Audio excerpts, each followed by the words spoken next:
Good afternoon, live from Euler 2026 from London. My name is Xenofon Baraliakos and I'm a researcher and epidemiologist from the Netherlands. And I'm joined by Wendy Wagenaar. She's a patient representative also from the Netherlands.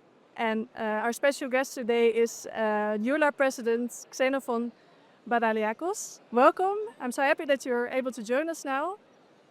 We just watched your opening plenary session and we learned that the theme of the Congress is United In. And we were wondering, can you tell us a little bit how this theme affects you personally? Can you share some thoughts about this? Absolutely. And to be honest with you, this motto was chosen by myself and the Euler board together because we believe it does represent what Euler is about. It is being united, all of us, all of the people we see here around us, together with our patients, together with our daily job and commitment, but also being united in order to bring motion again back to people who are limited in motion, something that, as I also mentioned in the opening, we may take for granted, which is not, by the way, by some people. So I think it is a motto that really represents what we are here for, what we have been working the whole year about or on, and that also believe this is what we will continue working after this Congress, having taken the inspiration and the aspiration of all of the work that will be presented here. I fully agree. I think it's great. Thank you for sharing. You, of course, are almost Euler president for almost a year now. Looking back at this first year, what are you most proud of so far, and how is this also contributing to patients' daily lives? Yes, the president's work is not always very visible, and I will end up with how this impacts patients' daily life because I truly believe this is what we are here for. Otherwise, this would not make sense.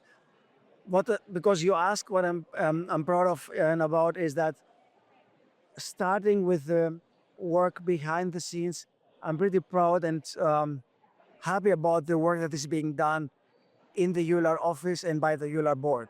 This means taking decisions that will affect research, will affect patients' care and access to drugs.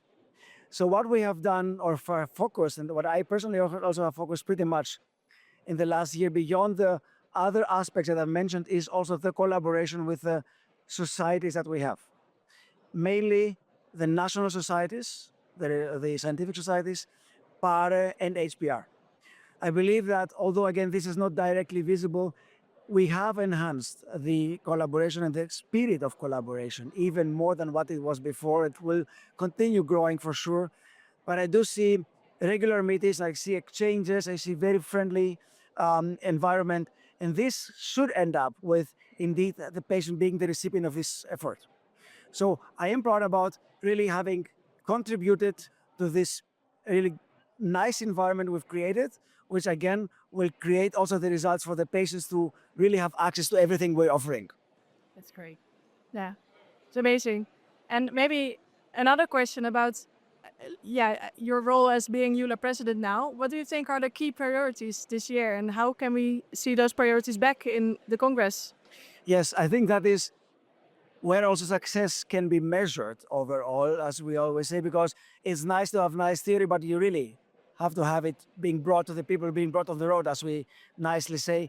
And I do believe that what we need and what we will certainly work, and I will push on that for the next year, my next year of presidency, is really making people understand what we're doing.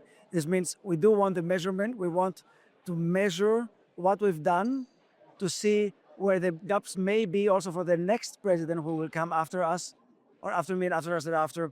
But it's important for me to really make a result out of the theory. We've already done that partly, but we still have a lot of work to do. I'm very much looking forward to the next year. And maybe we're here next year and I can report to you about what we really did and what may be needed for the years coming later. Yeah, definitely. We're looking forward to it. And maybe as a final question, because you mentioned it already a bit, this collaborations across disciplines, but also with patients, of course. Why do you think it's so crucial at this moment in time, these collaborations? Let's put it differently. It has always been crucial. Yeah, it's not that we now reinvented the wheel or invented something or found something out that was never there. But I believe that we're living in a time in the last couple of years, and now this increases more and more, where medication is advancing a lot. And if you ask me also from the researchers and the patient, for the physician's point of view, we need to be able to keep up with the advancement. This means our medication affects not just the pain, it affects disease activity overall. And if we speak about patients, we have to discuss about disease activity. And this includes everything else that is around the patient. It's not just about pain. So I believe that now we do not only are obliged, but we need also the input from outside to improve what we are doing. We are specialists in the field, we are multidisciplinary, but this multidisciplinarity may also end up with gaining expertise from others. And again, the patient will have to be in the center of what we're doing and be able to also understand what impact our treatment, any kind of treatment has. So that's why I believe multidisciplinarity must or is key. I couldn't agree more, of course. Thank you you. very much for joining us today and Thank for you. answering our questions. It was a great pleasure to have Thank you so much. And of course, thank you also for everyone who's been watching. We hope you have a great EULAR 2026 Congress here in London. And we hope to see you all around. Thank you. Absolutely, thank you.